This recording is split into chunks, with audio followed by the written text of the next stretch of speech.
I need advice about a situation that's been eating at me for months. I, 26M, am the middle child among 3 siblings. My older brother James, 29M, and younger sister Amy, 21F, have always been incredibly close to me. This story needs some background to make sense, so bear with me. Our parents died in a car accident 5 years ago when Amy was just starting high school. It completely shattered our world. James was fresh out of college with a job offer in another state, but he turned it down to take care of us. He worked 2 jobs, one at a local accounting firm during the day and bartending at night. He made sure I could finish college and Amy could stay in our childhood home and complete high school. He even helped her get into nursing school, which was her dream. We developed a system after our parents died. Sunday dinners are sacred. We all meet at James's place no matter what. Amy and I both have keys to each other's apartments, and we drop by whenever we need someone to talk to. James reviews our major life decisions, not because he's controlling, but because he's been both our brother and parent for years. We trust his judgment. I met Madison, 23F, at work 8 months ago. She started in our IT department, and we clicked immediately. She was funny, smart, and seemed to understand the importance of family. She lost her mom young too, so she said she got why we were so close. The first 2 months were perfect. She fit right into our Sunday dinners, went shopping with Amy, and even helped James organize his filing system at work when she visited me for lunch. Everything changed when she moved in with me 3 months ago. It started so subtly that I almost missed it. She began making comments about James during dinner. Don't you think it's weird how he needs to know everything about your life? Or a man your age should make his own decisions. When I defended James, she would back off, saying she was just looking out for me. Then she started with Amy. My sister has always been affectionate. She hugs us a lot, especially since losing our parents. Madison began pointing out how inappropriate it was. She complained about Amy using her key to drop by, saying a 21-year-old shouldn't be so dependent on her brothers. She started locking the door with the chain when she knew Amy might visit. The problems escalated when Madison went through my phone while I was showering. She found messages between Amy and me discussing Madison's behavior. Amy had noticed how Madison would try to sit between us at dinner, how she would interrupt our conversations, and how she always had an excuse for why we couldn't attend family events. Amy was worried Madison was trying to isolate me. Madison confronted me with the messages, calling my family toxic and dysfunctional. She said Amy was trying to sabotage our relationship because she was jealous. She threw around terms like emotional incest and codependency, saying my relationship with Amy wasn't normal. When I defended Amy, Madison cried and said I always chose my family over her. Things got really bad last week. Madison started telling people at work that James had stolen our parents' insurance money. The truth is, there wasn't much insurance money. Most of it went to pay off our parents' mortgage. James worked himself to exhaustion and took loans to put me through college. He's still paying them off. Madison has been spreading rumors that James used the insurance money to control us, that he forces us to run every decision by him because he holds financial power over us. Some coworkers now give James weird looks when he comes to pick me up for our weekly lunches. One even asked me if I needed help escaping my brother's control. Yesterday, Madison crossed a line that made me question everything. Amy called me crying. She ran into Madison at the grocery store, and Madison told her to stop living through her brother and get her own life. She told Amy that I complained about her being clingy and that I was too afraid to tell her myself. This was a complete lie. I've never said anything like that about Amy. When I confronted Madison, she turned on the tears. She said she was just trying to help our family become healthier and more normal. She insisted that our closeness was holding us all back from growing up. She said if I really loved her, I would set better boundaries with my siblings. I feel lost. James says I need to see the bigger picture, that Madison is trying to isolate me from my support system. Amy is hurt and confused, wondering if I really think she's clingy. Madison keeps saying she's the only one who truly wants what's best for me, that my siblings are using our parents' death to keep us unhealthily codependent. Some of my friends think Madison has a point about us being too close. Others say her behavior is manipulative and concerning. I don't want to lose her. When things are good, they're really good. She can be incredibly caring and supportive. But I also can't imagine distancing myself from James and Amy. They're not just my siblings, they're my best friends. They've been there through everything. I'm considering asking Madison to move out until we can figure things out, but I'm worried about how she'll react. She's already threatened to report James to his workplace for financial abuse. I don't even know what that means. James has supported us, not abused us. Am I wrong for wanting to keep both my girlfriend and my close relationship with my siblings? Should I ask her to move out? Am I missing something here? Edit. Thank you everyone for the responses. I'm reading through them and taking everything in. A lot of you have pointed out red flags I didn't want to see. I'll update when I've figured out my next steps. Update 1 first, I want to thank everyone who commented on my original post. Your insights helped me see things more clearly, though the situation has gotten significantly worse since then. After reading all the comments pointing out Madison's manipulative behavior, I decided to ask her to move out temporarily. I sat her down last Sunday after my siblings left our weekly dinner and explained that we needed space to work on our issues. She took it surprisingly well at first, agreeing that some time apart might help us gain perspective. She asked for a week to find a new place, and I agreed. That's when things started falling apart. The next few days were tense but manageable. Madison was quietly packing her things, and I was helping her look for apartments online. But on Thursday, everything exploded. I came home early from work because I had a headache, only to find Madison and Amy in our living room. Amy was crying, and Madison was showing her something on her phone. When I walked in, Amy looked at me with such hurt and betrayal in her eyes that it felt like a punch to the gut. She grabbed her bag and practically ran out. I tried to stop her, but she pushed past me. Madison sat there with this strange look on her face, half sad, half satisfied. It took me hours to find out what happened.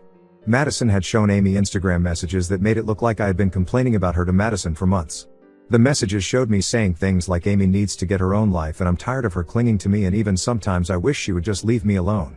The messages were filled with private details about Amy that only a brother would know, making them seem authentic. Amy blocked me on everything, phone, social media, even email. She wouldn't answer her door when I went to her apartment.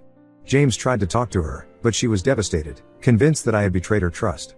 Madison played innocent, claiming she showed Amy the messages because she was worried about our unhealthy family dynamics and thought Amy deserved to know the truth.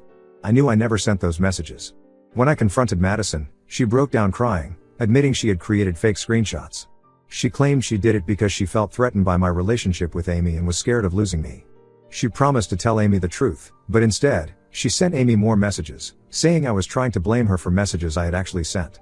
The work situation has become unbearable too. Last week, Madison filed a complaint with HR claiming James had been harassing her whenever he came to pick me up for lunch.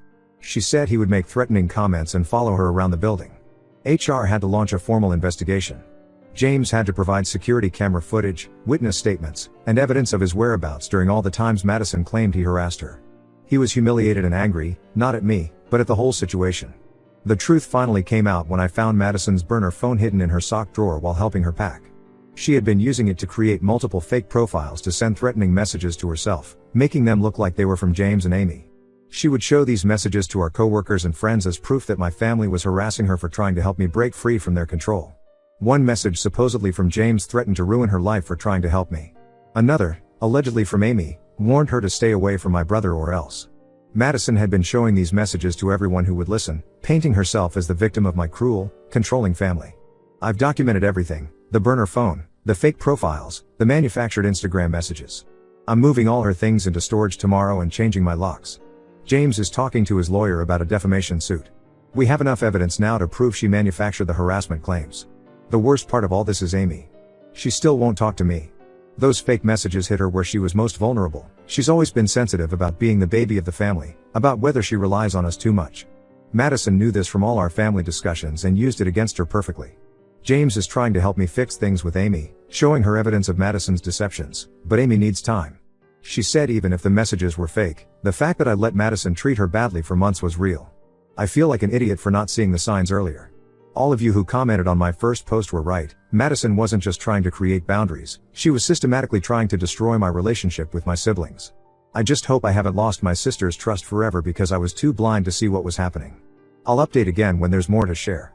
Right now, I'm focused on getting Madison out of my house and trying to repair the damage she's done to my family. Edit. A lot of you are asking about legal action. Yes, James's lawyer is looking into options for both the defamation and the false HR complaints. I'll include more details in my next update. Update 2. I thought the situation couldn't get worse after Madison moved out, but I was wrong.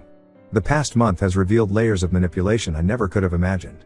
2 weeks after Madison left, my cousin Mike, 27M, started posting cryptic messages on social media about family secrets and hidden truths. Mike and I were never close, he's my dad's brother's son. He always seemed jealous of how close my siblings and I were, especially after James stepped up to take care of us. Then last week, I discovered Madison and Mike are dating. Not just dating, they've been seen together at family events I wasn't invited to. They've been telling everyone who will listen that James has been financially and emotionally abusive to Amy and me, that he used our parents' insurance money to control us. Mike has always had issues with James. When our parents died, there was some argument about the insurance money. Mike's dad, our uncle, thought some of it should go to the extended family since they would be helping with us. But there wasn't much money, barely enough to pay off our parents' mortgage.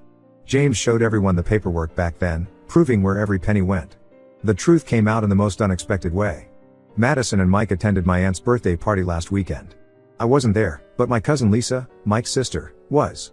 Madison got drunk and started bragging about how she'd finally found someone who understood her mission.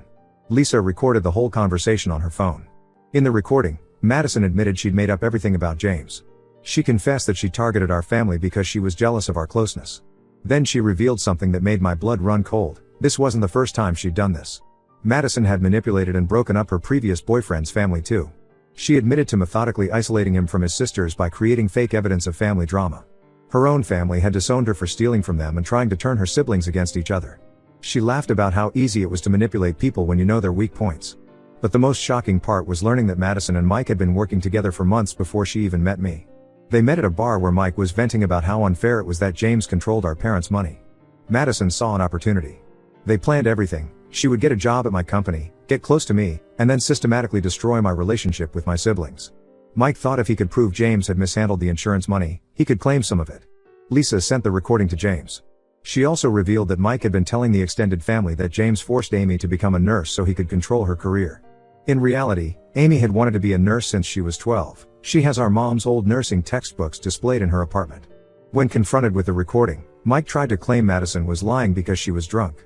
But Madison's phone had text messages between them dating back to before she met me, planning how to expose James's financial abuse. The family is in shock. Even Mike's parents are disgusted with him. Turns out there never was any insurance money to fight over. James has bank statements showing he took out loans for my college and Amy's nursing school. He's still paying them off. I feel sick thinking about how Madison used everything I told her about my family against us. She knew Amy was insecure about being the baby of the family, knew I worried about burdening James, knew exactly how to hit us where it would hurt most. James is pursuing legal action against both Madison and Mike for defamation. His lawyer says the recorded confession combined with the text messages gives us a strong case. Several family members have come forward admitting Mike and Madison tried to get them to file false reports about James's financial abuse. The only good thing to come from this is that Amy finally knows the full truth. She's talking to me again, though things are still strained. She says she doesn't blame me anymore but needs time to process everything. Finding out that Madison and Mike planned this whole thing from the start helped her understand that I was as much a victim as she was. I'll update again if anything significant happens with the legal case. Right now, I'm just trying to understand how I missed so many red flags and let someone manipulate me into almost losing the two people who have always been there for me. Update 3: I'm writing this final update to bring closure to this whole situation. The past 3 months have been a roller coaster, but things are finally settling down. After Madison's drunk confession video spread through the family, she and Mike tried to do damage control. They sent anonymous letters to James's workplace with more allegations, but it backfired. The company's legal team had already seen the video evidence and text messages. They're now part of the lawsuit James filed against both of them. The case is moving forward. 3 of Madison's former co-workers came forward with screenshots of her asking them to lie to HR about James harassing her. They refused at the time but felt guilty for not reporting it. Our company fired Madison after a thorough investigation revealed she had fabricated all her complaints. Amy and I are slowly rebuilding our relationship. She moved in with me temporarily last month after her apartment building had a fire. Living together again has helped us heal. We've had long talks about everything that happened. She admitted she was hurt not just by Madison's lies, but by how long I let Madison treat her badly. I apologized for not standing up for her sooner. The hardest conversation was when Amy told me how Madison would text her cruel messages whenever I wasn't around, always deleting them before I could see. She would tell Amy that she was holding me back, that no woman would want to marry a man who was so close to his sister. Amy kept quiet about it because she thought standing up to Madison would prove she was too dependent on me. Mike tried to apologize to the family, claiming Madison manipulated him too. But Lisa shared more recordings from their conversations at family events, showing he was fully aware of the plan from the start. His parents have cut him off financially and told him he's not welcome at family gatherings until he gets help. Last week, we found out Madison has moved to another state, but she's still trying to cause trouble. She made fake social media accounts pretending to be distant relatives, trying to spread more lies about James. Nobody believes her anymore. The family has started a group chat to alert everyone when she makes new accounts. James won a restraining order against both Madison and Mike. His lawyer says the defamation case looks strong, especially since we have evidence they planned everything before Madison even met me. Several family members have given statements about how Mike and Madison tried to convince them to file false reports. The biggest change is in our family dynamics. While Madison failed to break us apart, she made us realize we needed better boundaries with outsiders. We still have our Sunday dinners, but we're more careful about who we let into our inner circle. Amy has started dating someone new, and we made sure to take things slow, letting him earn our trust gradually. I'm not dating right now. I need time to work through everything that happened. James says I shouldn't blame myself for not seeing through Madison's manipulation sooner, but it's hard not to feel stupid when I look back at all the red flags. The silver lining in all this is that it brought our extended family closer. Except for Mike, everyone has apologized for believing Madison's lies about James. They've seen his bank statements now, understanding the sacrifices he made to raise us after our parents died. This will be my last update unless something major happens with the lawsuit. Thank you to everyone who helped me see the truth about Madison before she could completely destroy my family. Sometimes the people who seem perfect are the ones you need to watch out for the most. Edit, for those asking, yes, we changed all our locks, passwords, and security systems. Madison still tries to contact us through fake numbers, but we document everything for the lawsuit and don't respond.